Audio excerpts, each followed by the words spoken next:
Hey, what's up guys, it's Trim here, bringing you guys another video. This is my Zombie World Eldlich deck profile. I wanted to go ahead and make this, an updated deck profile for 2021, because we have had some new cards come out in, like, Eldlich the Mad Golden Lord, and things like that, and I wanted to kind of, like, just show you kind of an updated deck, and how this deck does in the modern metagame. So Zombie World as a deck actually holds up, in my opinion, as the best anti-meta deck in the game right now, and the reason for that is due to Zombie World itself. That's where all of this deck's power comes from.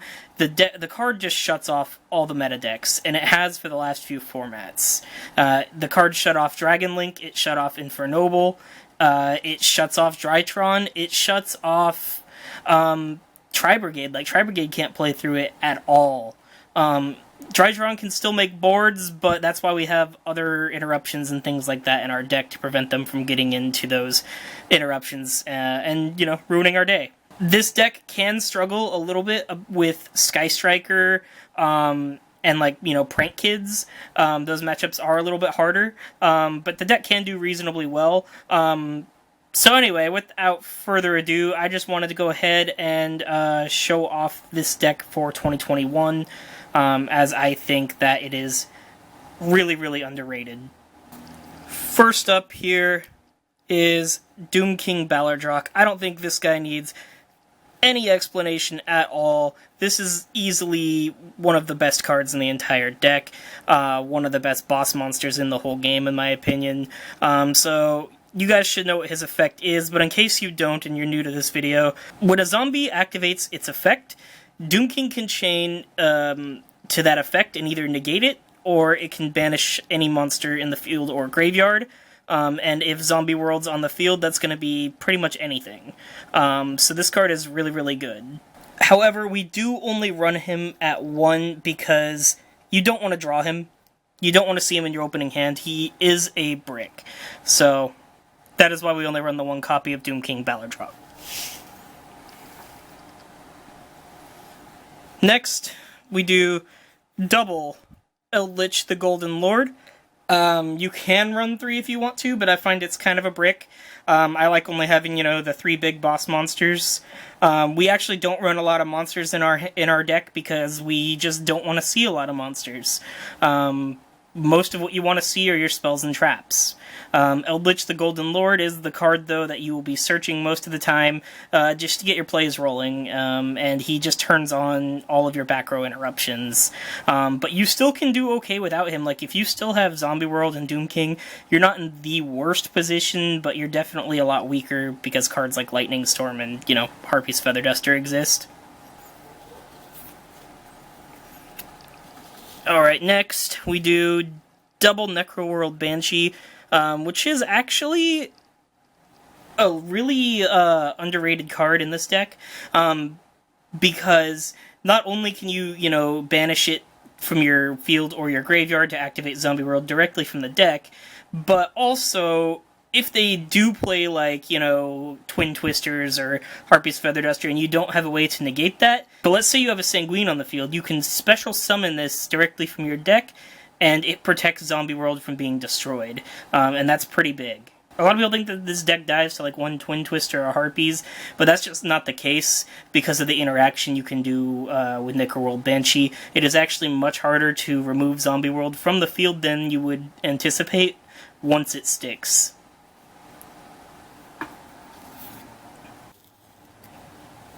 So next we have triple Unizombie. This is the starter in your deck. It's easily the best starter pretty much for any zombie deck ever. You will see this guy in every zombie deck. He's just that good. Once per turn you can basically send a zombie monster from your deck to the graveyard, and then once per turn you can also discard a card from your hand. So if you have a card like Doom King clogging your hand, that's a good way to get him into the graveyard and get your plays rolling. But you can also send Banshee from your deck to get Zombie World. You can send Eldlich if you need access to Eldlich himself. So not only does this card allow you to get Zombie World and all that stuff, but he acts as another searcher for Eldlich. So that's pretty good. Now we're just going into the hand traps, of which we actually only run 6. So we run triple Ash Blossom because it is pretty good. Is it going to usually win you the game on its own? No. But, you know, if you can stop like Drytron Alpha or like a Ben 10 search, that's pretty big. So Ash Blossom does have its uses. I do think that it's probably weaker this format compared to Ghost Spell. So, you know, you can make up your mind on which one you'd rather use. Personally, I prefer Ash Blossom. I just think it's a little more generic.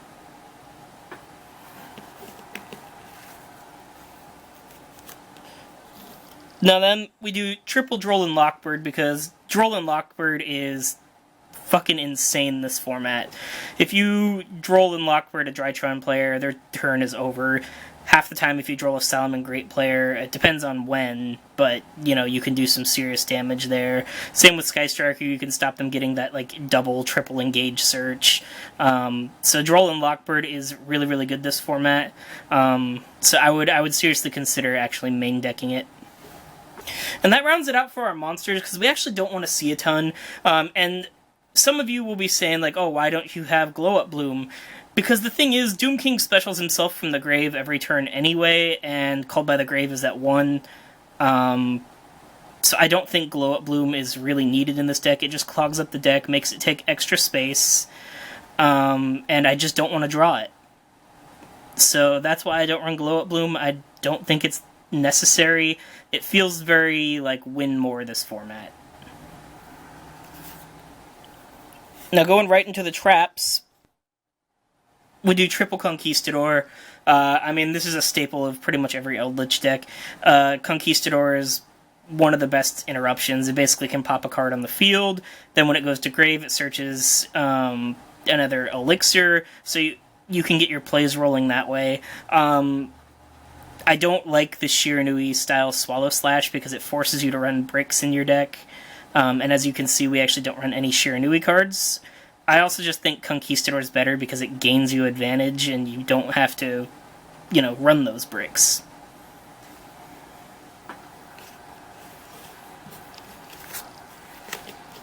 Alright guys, next we only do double Hakuero because Hakuero is good against certain matchups. Like, it's really good against Sky Striker. It's okay against Drytron. I just feel like against a lot of matchups it's kind of lackluster, but it also is one of those cards that, like, you know, you can also just banish it to set elixirs and get your engine rolling. So it does have some niche use. I wouldn't cut it from the deck, but I also wouldn't run it at 3. Next, this is the best card in the deck, Elixir of Scarlet Sanguine. This card should be run at 3 in basically every Eldlich deck. There is no reason not to run this card at 3. It's just an extremely good card. It allows you to special summon a zombie monster straight from your deck. If Golden Lord is on the field, if Golden Lord is not on the field, it allows you to special summon him straight from your deck. So if you do have Golden Lord, you can literally, like I said, you can special summon Banshee to protect your board if they have a Harpies. You can special summon Doom King for further interruption. You know, it's really up to you on the route you want to go there. But Elixir of Scarlet Sanguine is one of the most powerful cards in this deck.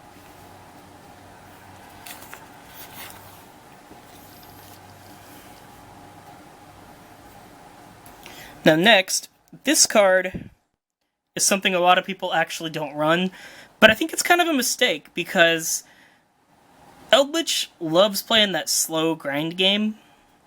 This card is a card that you can discard off of, like, you know, Cursed Eldland when that goes to the grave, and that way you don't have to send a Conquistador, so that way you can use all 3 Conquistadors and both Huaqueros. But also it does have some niche use. Basically, you could set a card's attack to 0, it stays 0. So I've used this against Dragoon to out-Dragoon and then just walked over it, which is actually pretty fucking funny. So this is going to be actually a somewhat decent way to out-Dragoon if you need it. Of course, they will have to have wasted their negate before you do it. But also, it's just the card that you send as fodder once Cursed Eldland goes to the graveyard, and that way you don't have to, waste your actual resources.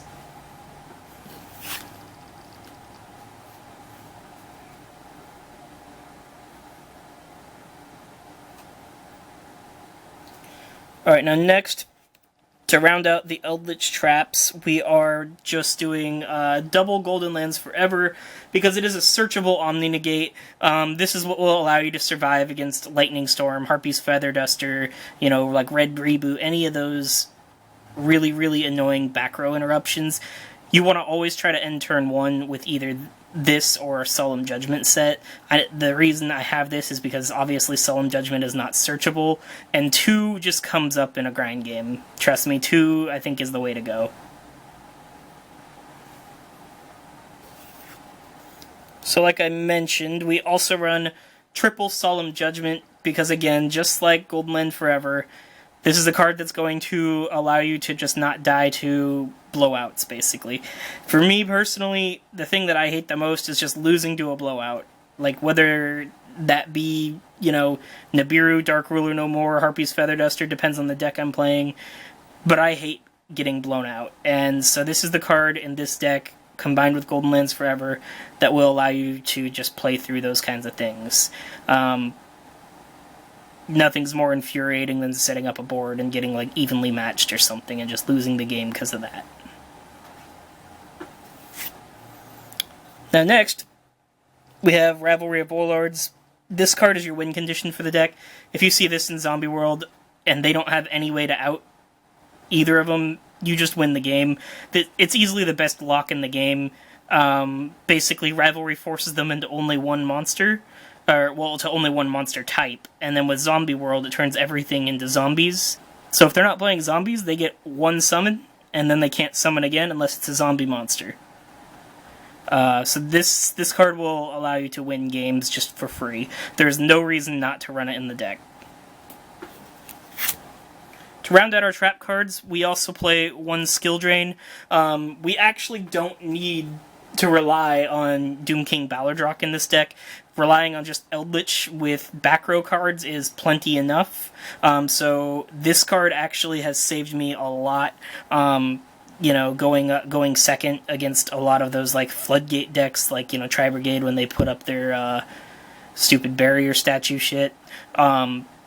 This card will actually help you survive against that, because you play Skill Drain, and then you can basically, flip Sanguine, and now you can summon Golden Lord and get your plays rolling, and you're not out of the game. So, I would not cut Skill Drain from this deck. I think it's just too good, because you can survive without it. Your opponent probably can't. Alright, and that rounds out the trap cards. So next for the spell cards, this is going to get a little controversial, and you'll see what I mean. But first off, we run triple Cursed Eldland. This card is insane. No matter what, once this card hits the field, you're gonna plus off it. So basically you can pay 800 life points to search Golden Lord or any golden spell trap from your deck straight to your hand. And if they, destroy this card with Ghost Ogre or something like that, I know it's not common right now, but let's say they do, you can also still search by sending any Golden Land or Golden Lord to the graveyard instead. And Golden Lord in the graveyard is perfectly fine, because you can just get him right out. No problem at all. This card is actually kind of busted. I would not be surprised to see this card limited someday. Anyway, on to the next. The star of the deck, Double Zombie World. I honestly think this is one of the best cards in the game right now. And people really, really underestimate it. But it just ruins so many decks. Tri Brigade can't play through it. Salamangreat really struggles to play through it. A lot of rogue matchups can't. Ignister really can't. It's pretty good right now. I think people are definitely sleeping on this card. Also, Zombie World basically doesn't let your Drytron players ritual summon unless basically the card's already in their hand, so they can't use their graveyard cards to ritual summon. It does slow Drytron down. It won't kill them, but it slows them down a lot. Now, I still prefer triple extravagance. I don't really like prosperity that much. I just think having the extra card is too good. This deck is all about card advantage. It doesn't even really matter what card it is, you just need that advantage. So I think Pot of Extravagance, in my opinion, is better, but I can definitely see the argument for prosperity, so if you have prosperity and you like prosperity better, by all means, go for it. Alright, the last 3 cards are all one-ofs. So we have Elixir of Black Awakening, Elixir of White Destiny, and 7 Cities of the Golden Land. Because Black Awakening, it's just another, you can summon Golden Lords. That's kind of nice. I wouldn't run it at any more than 1, because kind of past turn 1, it's kind of poo-poo. But if you open with it, it's never a bad thing to see. Elixir of White Destiny is actually pretty good. You can special summon a zombie monster from your graveyard, so there's a combo that I do sometimes when my hand is trash, where I will send, a Golden Land from my hand, send Cursed Eld Land, and then I won't use Eldlich's effect sometimes to send another one to the grave to summon him, because, I just like to keep those extra cards, because sometimes it's, Solemn or Rivalry. And then you basically banish the 2 cards that you sent, you set White Destiny, you set Sanguine, and then you can special Golden Lord with White Destiny, and your Sanguine can special anything from your deck, like Doom King or Necroworld Banshee. So it's not bad. I would not take White Destiny out. If you don't want to run Black Awakening, that's perfectly understandable. But yeah, and then 7 Cities of the Golden Land. This card is actually really, really good, and it's underrated. Because this card is what allows you to make the Eldlich fusion. You don't really want to open it, but this card, you can search it, and so it allows you to kind of close out games, which Eldlich typically has a problem doing, because it's a slow grind deck, right? This deck will allow you to summon, the Mad Golden Lord, which is 3,800, and then you can summon Eldlich back to the fields, that's 3,500, that's 7,200 damage right there, and then you can also XC into Super Dreadnought Cannon for another 2k damage, so this card enables OTKs for the deck, which is why I think this card is good. I wouldn't, if you can run this card, you should run it. I just think that, the OTK potential is really too good to pass up on, because otherwise you're going to be spending another 2 to 3 turns to try to close the game out, and that can, give your opponent time to catch up and win. So that rounds it out for the spell cards, guys. You'll notice, the reason I said this was controversial is I am not running Super Polymerization, because I just actually don't think it's that great. Yeah, it's okay in certain circumstances, but it conflicts with the deck. And what I mean is, it just interferes with what the deck wants to do. You want to get Rivalry, you want to get Zombie World.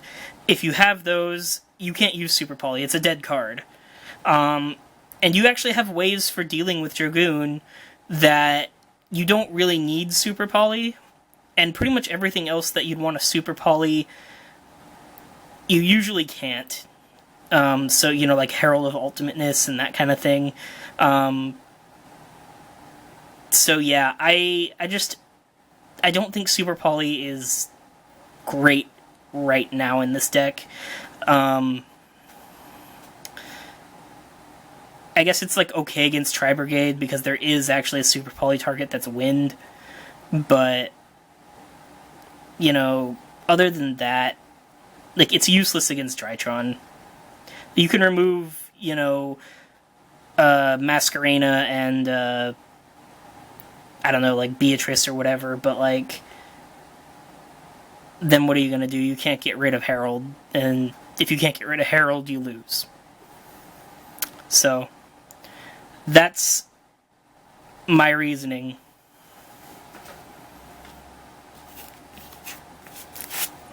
Now, onto the extra deck, we do run double Eldlich the Mad Golden Lord, because, like I said, this card is actually insane. This card enables OTKs, and also, if you can't OTK, you can still make this card, and this card is another card that lets you survive against Dragoon. Dragoon can't pop it, it can't be destroyed by battle, and you can steal cards every turn. So even if you can't like steal the Dragoon with it, because if let's say they'll negate it, you potentially could, but even if you can't, the Dragoon can't get over this card. So not only is it useful for OTKs, it's useful for going up against things like Dragoon.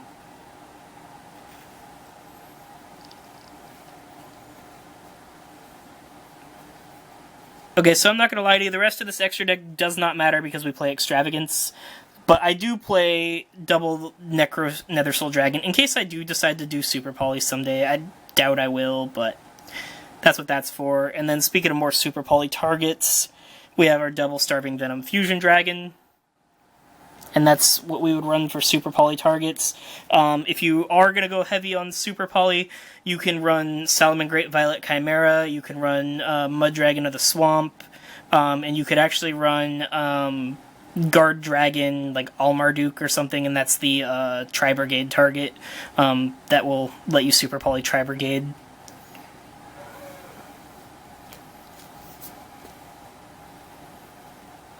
Next, double Vampire Sucker. I love this card. I would run it at 3, but I don't think it's necessary. Because you don't really need to see this, and when you do play it, it's usually in very kind of like, you either don't care about it or it's in niche situations.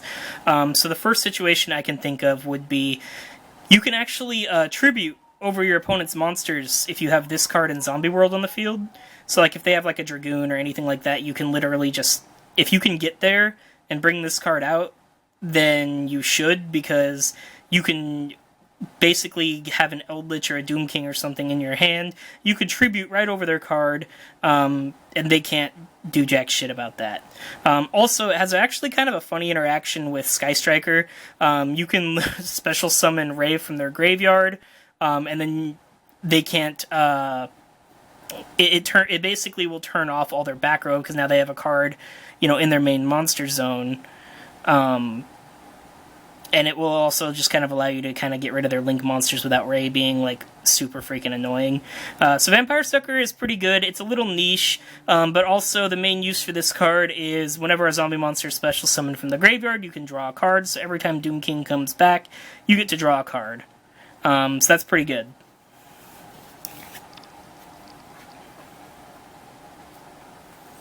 Next we have double Constellar Pleiades. And the reason we run double Constellar Pleiades is because of Extravagance, otherwise I would probably just run it at 1. But Pleiades is the card that you can XYZ your traps into, and he will bounce cards back to the opponent's hand.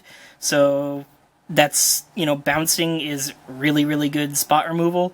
So it does target, but it does not, like, destroy or anything like that.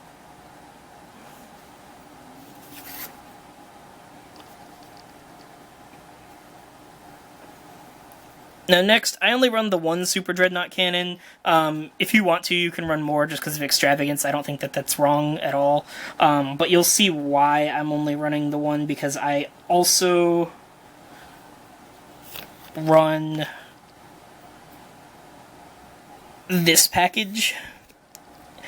And the reason I run this package is because Shaddoll Invoked has not gone anywhere. And I think that, people aren't going to be prepared for Maximus, and so they're going to be playing Maximus. So we have double Elder Entity Entis to pop cards when they force you to send cards from your extra deck, because again, we don't really give a shit about our extra deck. Then we have Cyber Dragon Nova. So typically, if they activate Maximus, what you do is you send Cyber Dragon Nova and Elder Entity Entis. Then you use Nova's effect, then Entis' effect, you pop a card, and then Cyber Dragon Nova will resolve, and you can summon Invoked Mechaba, and that is just a free negate. So if they do play Maximus, they're punished really hard for it. So that's why I run this package, just in case I do go up against it.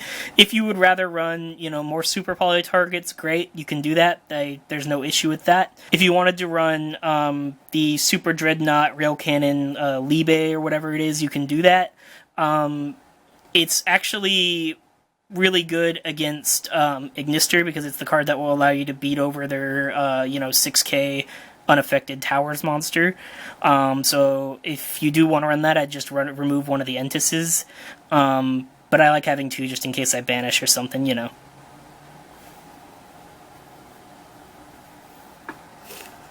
Okay, and finally we're moving on to the side deck. So I run double Dark Ruler just in case I'm going second against, you know, like Drytron or like Tri-Brigade. This card can, you know, allow you to actually play the game. I think that Dark Ruler is a little underrated at the moment, but I think it's pretty good. If you do want to replace it, you know, a spicy card to actually run would actually be the Winged Dragon of Raw Sphere mode. Because even if they have, like, Wind Barrier Statue or, like, Vanity's Fiend or something, you can just tribute over their whole board. And so I think if you don't want to run Dark Rulers, I would run Raw Sphere modes, because they're actually really, really good. Now next, we have some Drytron hate. So we have our Ally of Justice Cycle Reader. This card will basically banish 2 light monsters from the graveyard. It's a hand trap. So, you know, as soon as they get 2 light monsters, which is usually going to be like Ben 10 and like Thubin or something, you can banish them from their graveyard. You especially want to hit that Ben 10 because you do not want them using that card like 6 times in one turn. If that happens, you've already lost. So you need to get rid of Ben 10 for sure. Next, I'm running Godarla, the Mystery Dust Kaiju, and the reason I'm running this is for Tri-Brigade, because if they have the Wind Barrier Statue lockup, you can tribute over it with that, and then you can play the game. So that's why I have that. Again, though, if you would rather like Sphere Mode or something, Sphere Mode is a wonderful, wonderful option, because we don't need our normal summon in this deck. Now we have some back row hate, so we have double Twin Twisters and a Harpy's Feather Duster. So the reason I have these in here is actually also for Tri-Brigade, because if you can get rid of the Revolt, I mean, like, what else are they gonna do? They're not gonna do anything if you get rid of their Revolt. So you either force out the Revolt or you just get rid of it, and that way you don't get one of your cards banished. You know, like Eldlich. So that's why I have that. But it also can come up in mirror matches. It can come up against like Sky Striker, or like, you know, like any kind of control deck. So that's why that's there. Speaking of Sky Striker. Sky Striker is actually a problem for this deck because it's hard for a trap deck to kind of keep up with Sky Striker because they are all spells. So if you play Imperial Order, that's an auto win against Sky Striker. I would definitely play the Imperial Order. And then I also would run triple anti-spell Fragrance, again, for Sky Striker, because Sky Striker is one of the decks that can be a problem for you. You just kind of tend to have a bad matchup versus them. There are definitely things that, you know, you can run if you don't want to run the anti-spells, but I would at least for sure do the Imperial Order. It's just too good. You can live without your spells, they can't.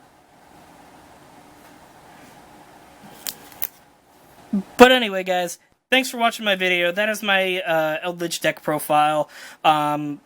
Let me know if you guys liked it, if you don't like it, what you would change, if you agree with me about Super Poly, if you disagree. I'd love to have those conversations with you in the comments section. This is my favorite deck. I love discussing it. So there's no right or wrong answers, but, you know, we can talk about it in the comments if you guys want to talk about it.